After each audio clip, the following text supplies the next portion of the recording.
Hey guys, today I'll be filming a video on what you would need for a hamster. So basically it's a video on hamster essentials and I'll be covering on the basic things that your hamster needs.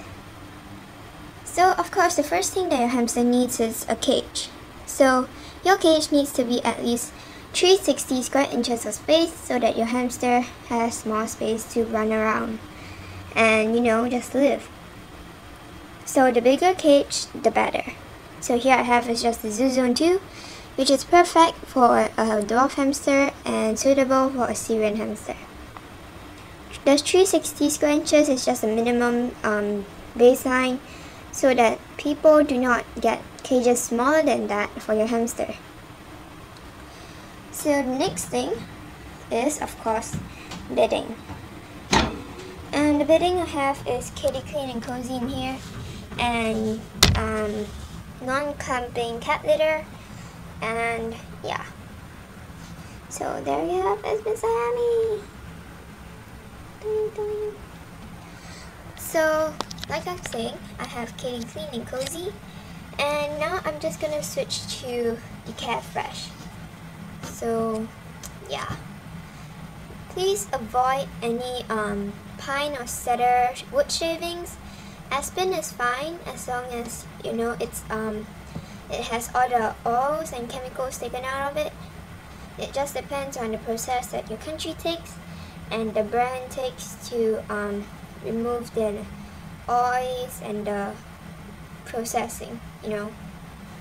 I would more go for paper-based beddings because those are the best, and it's really soft on your hamster, but you're not gonna want to get any fluffy or cotton bedding for your hamster, or they may be more commonly named as nesting material for your hamster in pet shops, but you're not gonna want to get those because they would cause your hamster respiratory problems and stuff like that.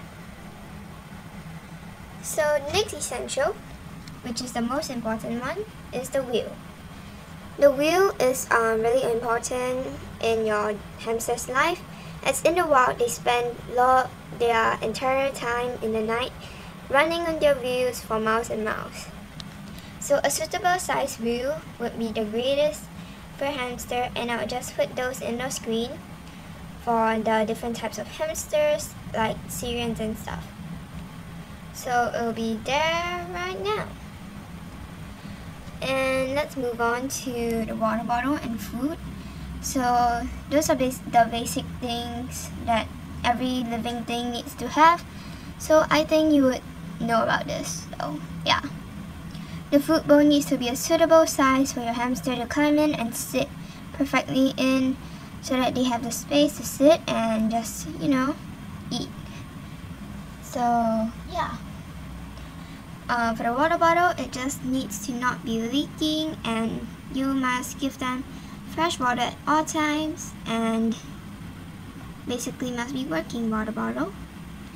And I just have it in this water bottle holder so that hamster can reach it, and because this is a Zoo Zone 2, it's meant for guinea pigs. Next up are chews, which I have over here, and as well as more over here. And chews are essential in breaking down, I guess? No. Basically making sure that your hamster's teeth do not grow out of their mouth and cause them any problems. And yeah, you're gonna need to experiment with loads of different chews, as hamsters do not just like one chew immediately once you give it to them. So I tried out like 3 chews here, and the stone chew actually worked pretty well. As you can see, he has chewed off the corners of every side, but I found that he likes flavored ones more. As you can see, the strawberry is much more worn out with chew marks, and yeah, it was destroyed. And lastly, I would like to recommend the Whimsy crocodile alligator chew and the toothbrush ones. Those have gotten lots of good reviews from other pet tubers. So I would like to just recommend those to you guys if you are still finding a suitable chew for your hamster. Next, you're gonna need a hideout. So here I have 1, 2, 3, and a kind of 4. So I have 4 hideouts all in this cage, and yeah, hamsters just have like a preference every time, and you're gonna want to switch out toys to just stimulate them and let them have more fun. So yeah, the next thing is of course bathing and how to bathe.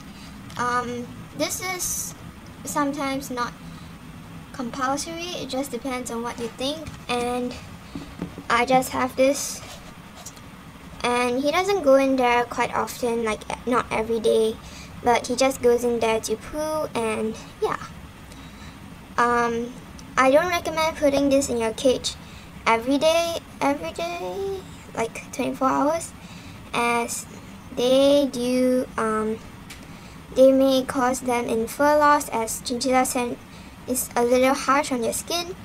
And yeah, so this brings on to the next thing, and it's just nesting material to put in their hideouts. It's basically just shredded up tissue paper, and they'll just take it, pouch it in their mouths, and bring it back to the hideout. So here I have is just some of the tissue paper that he has brought in himself, and yeah, that's how it looks like. So give me a second as I pick up the phone. Okay, so last but not least, you're gonna also need some toys to stimulate their brains and just give them fun and a good time while they're in, you know, captivity, I guess. Yeah, but to be honest, it's much better for them over here than living in a pet shop, which has like, you know, like this big of a cage for like 5 hamsters, I guess. Yeah, it's just really bad, the pet care conditions.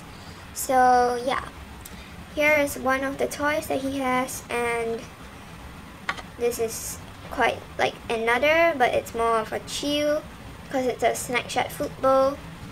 Then we have also bendy bridges for him to climb over, and tunnels, which will just kind of stimulate the burrowing, I guess.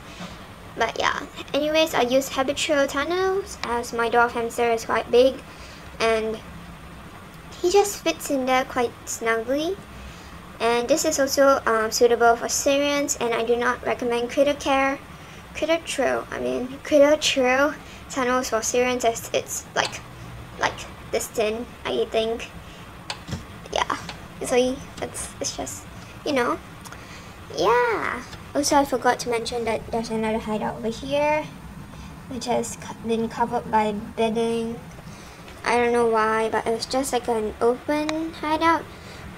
And I heard from Aaron that you should have more open hideouts if your hamster is not tamed, so that you can tame them easier, as when you're feeding them a treat, you don't have to like pry open their houses and stuff like that.